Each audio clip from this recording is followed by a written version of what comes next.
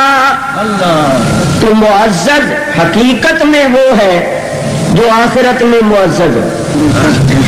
لیکن میرے دوستوں ذرا غور کرنا، جو دنیا میں بھی معزز ہو اور آخرت میں بھی معزز ہو، دنیا میں بھی نیک نام ہو آخرت میں بھی نیک نام ہو، دنیا میں بھی اس کے حصے میں بھلائی آئے اور آخرت میں بھی اس کے حصے میں بھلائی آئے، تو یہ کوئی معمولی نعمت نہیں ہے، یہ کوئی معمولی کامیابی نہیں ہے، بہت بڑی کامیابی ہے۔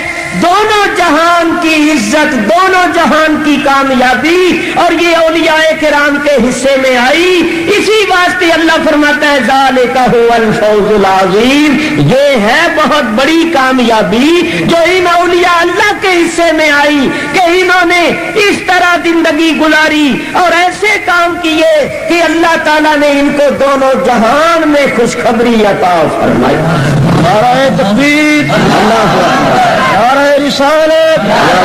اب دیکھو، اولیاء اللہ کا ذکر کرنے اور سننے اور ان کا دن منانے کا اصل مقصد یہ ہونا چاہیے کہ ہم ان کی پاکیزہ زندگیوں سے سبق حاصل کریں اور یہ دیکھیں کہ سینکڑوں برس گزر گئے مگر آج تک ان کا نام روشن ہے۔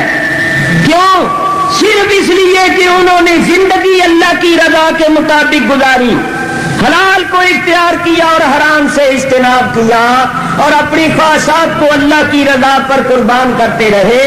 تو ہم بھی اگر زندگی اللہ تعالیٰ کی رضا کے مطابق گزاریں گے، رسول پاک علیہ الصلوۃ والسلام کی غلامی میں گزاریں گے، تو اللہ تعالیٰ ہمیں بھی دونوں جہان کی عزت عطا فرمائے گا اور ان پاک لوگوں کے ساتھ ہمارا حشر فرمائے گا۔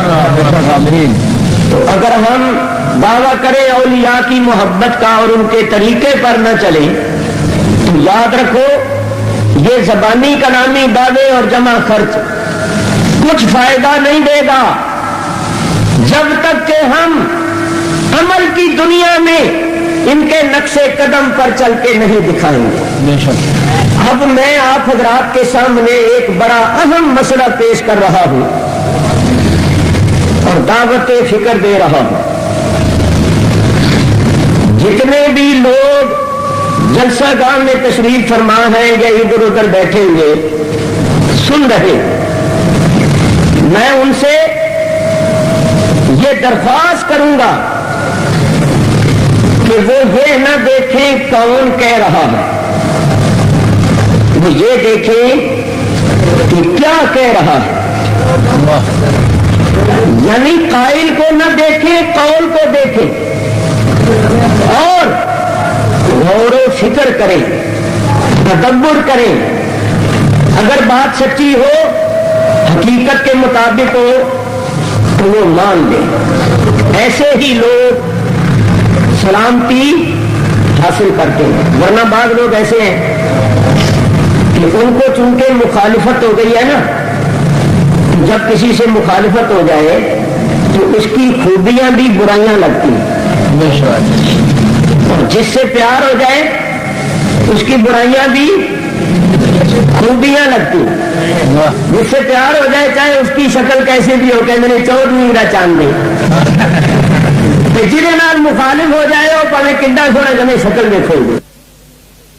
فرشتے بھی آ گئے اور جہنم کے فرشتے بھی آ گئے، وہ کہیں ہم جنت میں لے کے جائیں گے، توبہ کر چکا ہے، دوسرے کہیں نہیں ابھی توبہ نہیں کی کرنے جا رہا ہے، ہم جہنم میں لے کر جائیں گے۔ ہو گئے اختلاف مسئلے پر یا نہیں ہو گئے؟ اب وہ لڑ رہے ہیں، جنت والے کہتے ہیں ہم جنت میں لے کے جائیں گے، جہنم والے کہتے ہیں ہم جہنم میں لے کے جائیں گے۔ حالانکہ معصوم ہے فرشتے مگر مسئلے پر اختلاف ہو گیا تو اللہ نے ایک اور جماعت فرشتوں کی بھیجی کہ ان سے کہو لڑو نہیں، ہم فیصلہ کرتے تو اللہ نے حکم دیا کہ جگہ نہ تو یہ توبہ کرنے جا رہا ہے، اصل میں توبہ نام ہے اپنے کیے پر نادم اور پشیمان ہونے کا، تجھے اپنے کیے پر نادم اور پشیمان تو ہو گیا ہے، اب یہ اس کا اقرار اور اظہار کرنے جا رہا تو جگہ ناپو، جو فاصلہ طے کر آیا وہ بھی ناپو، جو باقی رہ گیا وہ بھی ناپو۔ ناپا گیا تو جو فاصلہ وہ طے کر آیا تھا وہ ایک قدم زیادہ ہو گیا اس سے جو باقی رہتا تھا۔ تو اللہ نے فرمایا سبقت رحمتی علی غضبی، میری رحمت میرے غضب پر غالب آ گئی، اس کو جنت ملے گا۔ میں نے بتانا یہ تھا کہ اختلاف ہوا یا نہیں ہوا فرشتوں میں، اور حضور معراج کی رات جب گئے نا اللہ کی بارگاہ میں حاضر ہوئے تو اس وقت بھی فرشتے آپس میں مسئلے کے سلسلے میں لڑ رہے۔ اللہ تعالیٰ ارشاد فرماتا ہے یا محمد فیما یختصم الملأ الاعلی، اے محمد یہ ملائکہ مقربین یہ فرشتے آپس میں کس بات میں جھگڑا کر رہے ہیں؟ حضور علیہ الصلوۃ والسلام نے فرمایا انت عالم مولا، تو ہی خوب جانتا ہے، میں ان فرشتوں کے جھگڑے دیکھنے نہیں آیا، میں تو تجھے دیکھنے آیا ہوں۔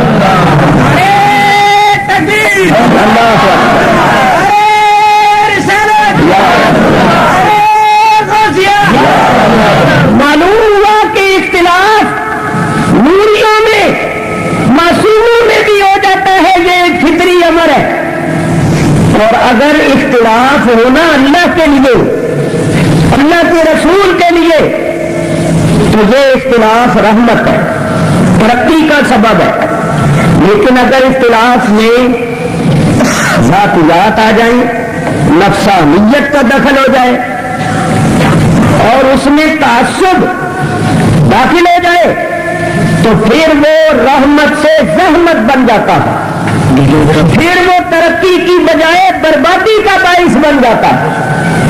آج کل یہی حال ہے اللہ ماشاء اللہ کہ اختلاف جو ہے نا اس کے اندر ذاتیت آ گئی ہے، نفسانیت آ گئی ہے۔ وہ کہتے ہیں چونکہ اکاڑوی نے کہا ہے لہذا نہیں ماننا، اختلاف جو ہو گیا، چونکہ فلانی نے کہا ہے لہذا نہیں ماننا۔ تو میرے بزرگوں اور دوستوں میں یہ کہہ رہا ہوں کہ میں ایک بڑی اہم بات آپ کے سامنے پیش کر رہا ہوں، یہ نہ دیکھنا کون کہہ رہا ہے، یہ دیکھنا کیا کہہ رہا ہے۔ اور اگر میں بات شروع کروں تو کوئی سنتے ہی اٹھ کر چل پڑے تو چل پڑے، اس میں اس کو چاہیے سننے کے بعد تدبر کرے۔ اللہ تعالیٰ ارشاد فرماتا ہے افلا یتدبرون القرآن، وہ لوگ قرآن میں کیوں نہیں تدبر کرتے؟ کیا ان کے دلوں پر تالے اور قفل لگے ہوئے ہیں؟ ان کو چاہیے کہ اگر ان کے دلوں پر تالے لگے ہوئے ہیں تو ذرا تالے کھول کر دلوں کو کشادہ کر کے وسیع ظرف ہو کے بات کو سوچیں، غور کریں۔ اور دین کو آئے ہوئے 1400 سال ہو گئے ہیں، جو اس عرصے میں بڑے بڑے علماء، بڑے بڑے محدث، بڑے بڑے ائمہ، بڑے بڑے فقہاء گزرے ہیں، ان کی ہوئی تفسیروں کو دیکھیں انہوں نے کیا لکھا ہے، اس طرح تدبر کریں تو بات صحیح ہو تو مان لیں، اور اگر نہیں مانیں گے تو نہ مانیں۔ تو اللہ کا کیا نقصان ہوگا، اس کے رسول کا کیا نقصان ہوگا، دین کا کیا نقصان ہوگا۔ کروڑوں کی تعداد میں، اربوں کی تعداد میں کافر پھرتے ہیں، مسلمانوں سے 3 گنا زیادہ کافروں کی تعداد ہے، تو اگر وہ کافر ہیں تو اس سے اللہ کا کیا نقصان، اللہ کے دین کا کیا نقصان؟ جو نہیں مانے گا وہ اپنا ہی نقصان کرے گا، اور جو مانے گا اس کا اپنا فائدہ ہوگا۔ تو غور سے سنو، یہ بڑی اہم بات میں کر رہا ہوں، اور میرا دعویٰ ہے کہ اگر اس بات کو کوئی توجہ سے سنے اور سچے دل سے مان لے تو ہمارے درمیان جو اختلافات اور جھگڑے ہیں بہت سے جھگڑوں کا خاتمہ ہو سکتا ہے۔ تو سنو میرے بزرگوں اور دوستوں، ایک ہے اولیاء اللہ اور ایک ہے من دون اللہ۔ اولیاء اللہ سے مراد ہے اللہ کے برگزیدہ، اللہ کے نیک اور صالحین بندے، اور من دون اللہ سے مراد ہے بت۔ سارے بولو، من دون اللہ سے مراد کون ہے؟ بت۔ گرمجی بولو، بت۔ من دون اللہ سے مراد بت۔ آپ جانتے ہیں کہ ہمارے نبی کریم علیہ الصلوۃ والسلام جب مبعوث ہوئے تھے، اس دنیا میں تشریف لائے تھے، تو لوگ بتوں کی پوجا کرتے تھے۔ بت پرستی کا یہ عالم تھا کہ خانے کعبے میں 360 بت رکھے ہوئے، ہر خاندان قبیلے کے خدا الگ الگ تھے۔ صبح کا خدا الگ، دوپہر کا الگ، شام کا الگ، لڑکا دینے والا الگ، لڑکی دینے والا الگ، چلانے والا الگ، بارشیں برسانے والا الگ، فتح دینے والا الگ، شکست دینے والا الگ، بیڑیاں کرانے والا الگ اور بیڑیاں غرق کرنے والا الگ۔ بعض خدا سونے کے ہوتے تھے، امیروں کے خدا چاندی کے ہوتے تھے، بعضوں کے خدا تانبے پیتل کے ہوتے تھے، بعضوں کے خدا پتھروں کے ہوتے تھے، لکڑی کے ہوتے تھے، مٹی کے ہوتے تھے۔ سفری خدا الگ اور حضری خدا الگ۔ چھوٹے چھوٹے خدا بنا کے یعنی بت بنا کے ان کو جیب میں ڈال لیتے تھے اور سفر کرتے تھے، جہاں کہیں پوجا کرنے کو دل آیا خدا جیب سے نکالا آگے رکھا اور تھوڑی دیر پوجا پاٹ کی، خدا جیب میں بندہ پھر جا رہا۔ قرآن سے بات سننا، لوگ بتوں کو معبود مانتے تھے، ان کو لائق عبادت سمجھتے تھے، اور لائق عبادت سمجھ کر، معبود مان کر لوگ ان کو پکارتے تھے، ان کو اپنا حاجت روا مشکل کشا سمجھتے، ان کو نفع و نقصان کا مالک سمجھتے تھے، ان کے نام کی نظر و نیاز کرتے تھے، انہیں کا نام لے کر جانور ذبح کرتے تھے۔ تو اللہ تبارک و تعالیٰ نے ان بتوں کے بارے میں قرآن میں آیتیں اتاری اور بتوں کے لیے لفظ ارشاد فرمایا من دون اللہ۔ بولو، بتوں کے لیے اللہ نے کیا لفظ ارشاد فرمایا؟ من دون اللہ۔ اللہ تبارک و تعالیٰ نے ارشاد فرمایا کہ یہ من دون اللہ یعنی بت جو ہیں ان کو مت پکارو، یہ تمہاری پکار نہیں سنتے، چاہے تم ان کے سامنے چیختے چلاتے رہو، یہ تمہاری آواز کو نہیں سنتے۔ اللہ فرماتا ہے یہ تمہارے حاجت روا مشکل کشا نہیں ہو سکتے، کیونکہ ان کی حالت تو یہ ہے کہ یہ سارے کے سارے مل جائیں، ایک مکھی نہیں بنا سکتے۔ بنانا تو بڑی بات ہے، ان کے آگے کوئی چراغے کی چیز پڑی ہوئی ہو، مکھی اس میں سے کچھ اٹھا کر لے جائے تو یہ اس سے چھڑا نہیں سکتے، مکھی کو اڑا تک نہیں سکتے۔ ان کی بے بسی کا تو یہ عالم ہے، تو یہ تمہارے حاجت روا مشکل کشا کیسے ہو سکتی؟ پھر اللہ تعالیٰ نے ارشاد فرمایا کہ یہ کچھ نہیں بنا سکتے، یہ تو خود بنائے ہوئے، تو تم ان کو اس خدا کا ہمسر، اس خدا کے برابر سمجھتے ہو اور اس خدا کا شریک ٹھہراتے ہو جس نے آسمانوں اور زمینوں کو پیدا کیا، جس کے ہاتھ میں ساری کائنات کا نظام ہے، تو تم کس قدر بے عقل ہو، کس قدر ناسمجھ ہو۔ تو اللہ تعالیٰ نے ان بتوں کے بارے میں آیتیں اتاری اور بتوں کے لیے لفظ ارشاد فرمایا من دون اللہ۔ اب مصیبت یہ ہو گئی ہے کہ یہ 14ویں صدی میں ایسے مولوی پیدا ہو گئے ہیں کہ وہ آیتیں جو بتوں کے بارے میں اتری ہے نا من دون اللہ والی، انہی آیتوں کو لکھ کے، انہی آیتوں کو پڑھ کے نبیوں اور ولیوں پر چسپاں کرتے رہتے ہیں۔ نبی ولی کچھ نہیں کر سکتے، ان کو کوئی اختیار نہیں ہے، یہ کسی کو نفع نقصان نہیں پہنچا سکتے، ان کو کوئی قدرت نہیں، ان کو کوئی اختیار نہیں، یہ سارے مل جائے تو ایک مکھنی نہیں بنا سکتے.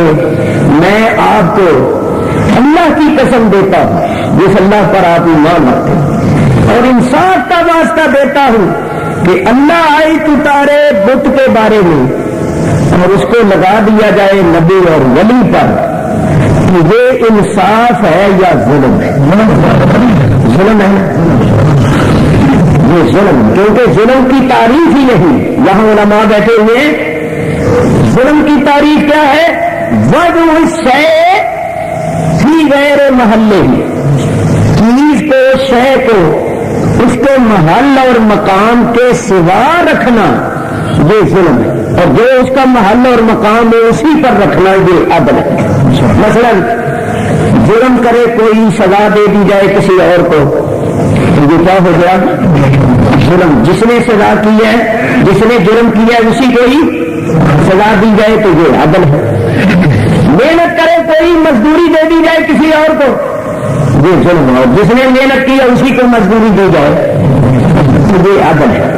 تو اللہ آیت اتارے بت کے بارے میں تو اس کو بت پر لگایا جائے تو یہ عدل ہے، اور اگر نبی ولی پر لگایا جائے تو یہ ظلم ہے. اور اللہ جانتا تھا کہ ایسے ظالم بھی پیدا ہوں گے، تو اللہ نے پہلے ہی فرما دیا. اللہ تعالیٰ ارشاد فرماتا ہے وَنُنَزِّلُ مِنَ الْقُرْآنِ مَا هُوَ شِفَاءٌ وَرَحْمَةٌ لِّلْمُؤْمِنِينَ وَلَا يَزِيدُ الظَّالِمِينَ إِلَّا خَسَارًا.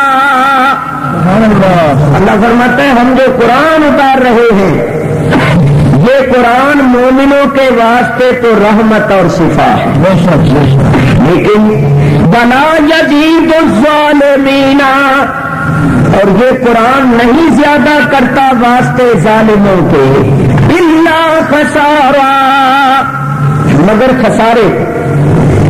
یعنی جو ظالم ہے ان کے واسطے قرآن رحمت اور شفا نہیں، ان کے نقصان اور خسران میں یہ قرآن اضافہ کرتا رہتا ہے. ارے تکبیر،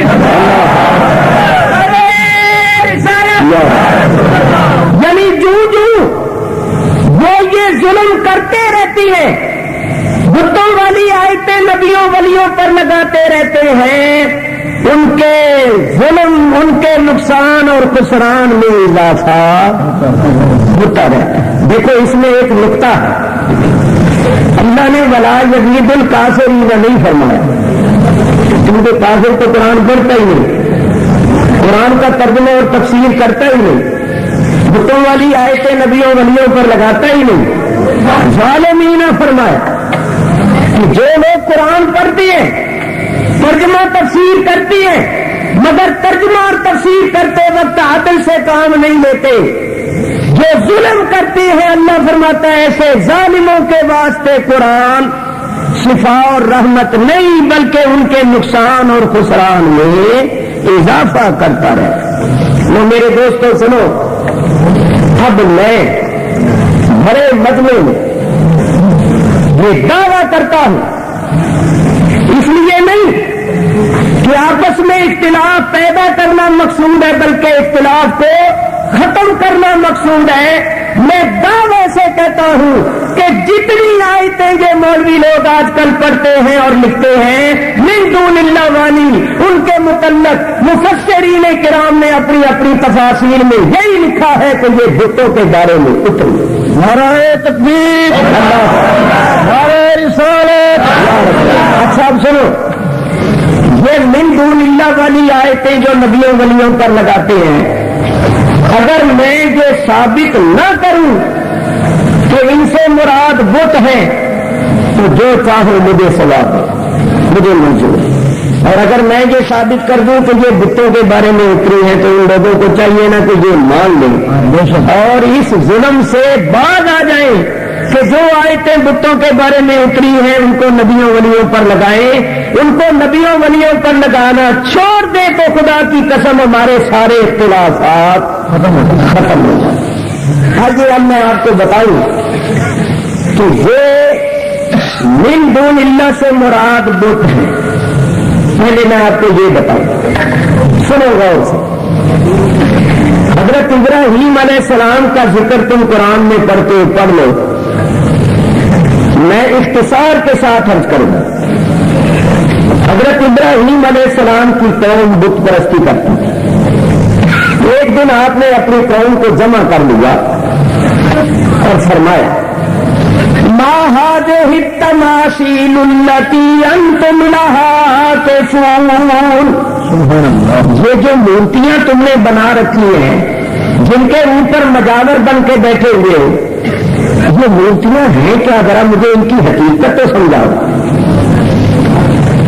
قوم نے کہا ہے ابراہیم ہم نے کبھی یہ سوچنے کی زحمت ہی نہیں کی کہ یہ کیا ہے. ہمارے باپ دادے ان کو پوچھتے چلے آ رہے ہیں اور ہم بھی پوچھ رہے ہیں. ہم نے کبھی یہ سوچا ہی نہیں کہ ان کی حقیقت کیا ہے.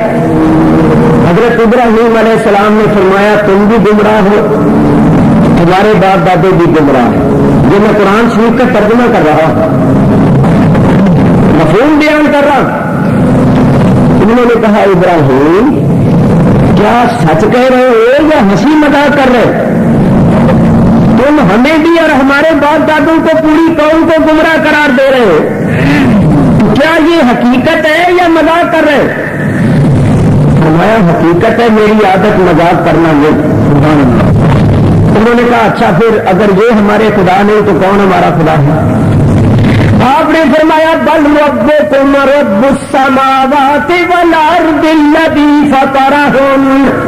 تمہارا رب تو وہ ہے جس نے آسمانوں اور زمینوں کو پیدا کیا. یہ تمہارے رب نہیں ہے, یہ تو سارے کے سارے مل جائیں تو ایک مکھی بھی نہیں بنا سکتے. یہ نہیں ہے تمہارے رب. انہوں نے کہا دیکھو جی ایک نوجوان چھوکرا, اس کو ابھی سمجھ نہیں ہے, یہ ہمارے خداؤں کے خلاف آواز اٹھا رہا ہے.